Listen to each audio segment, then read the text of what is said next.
Let's get ready and get those Edusoft answer sheets. You'll want to go to edusoft.com and then log in with your username and your password. If this will be your first time logging in, you'll have been given a temporary password and then you'll be asked to change it. Make sure you keep track of that password, write it down somewhere, memorize it, because we won't have a record of that and you'll need it to get into Edusoft. Log in and you'll come here. The feature we're going to be looking at primarily is going to be the benchmark exams. And because we want an answer sheet, we're going to assessments. You will see on the left that you will not want to collect archives.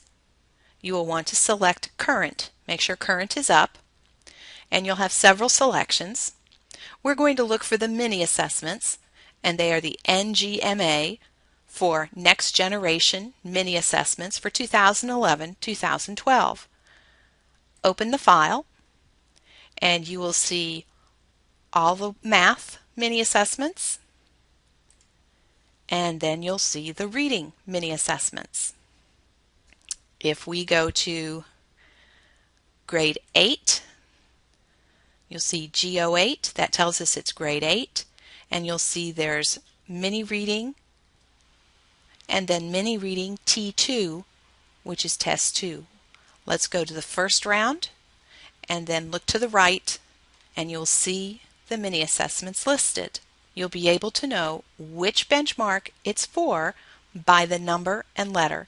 These are language arts benchmarks, language arts LA, and they're for 8th grade. That's a quick way to make sure you're in the right neighborhood.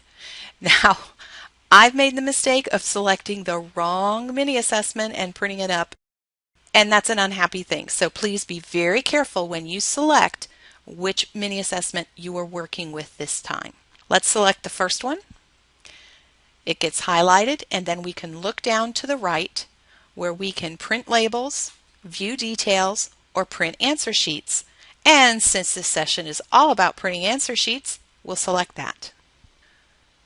To make it easier to keep track of everything, select per period and be sure to include a generic answer sheet for each period so that students that may not be included in the list can be included in the testing procedure. Select Continue. And this looks different from what you will probably see, so let's just go ahead and select a language arts and continue. We see we have 3 of our language arts teachers for 8th grade, and since I frequently forget our friend Mr. Forza, I'm going to select him and both of his periods and continue. The wheels will turn as our request is being processed, and here they are. You have a lot of information in front of you right now. You'll see that it's a mini reading benchmark for grade 8 language arts for Mr. Forza, and this is period 1. You can see this is the first of 4 pages. If we scroll down, we can see the names of the students that are included in his class, and we can see the blank answer sheet for any students who've entered since these names were entered into the system.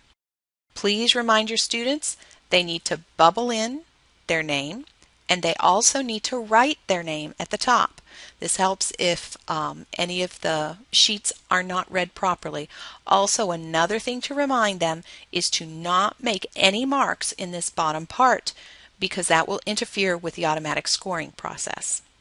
You see this is for period 4, and here's the blank answer sheet for period 4, and there are his 4 pages. Now Mr. Forza has some choices. He can choose to email this to himself or someone else. He can choose to save it to his computer. Remember, H drive or disk drive, never the desktop. More than likely, he'll select to print it. And that's how you get at the answer sheets.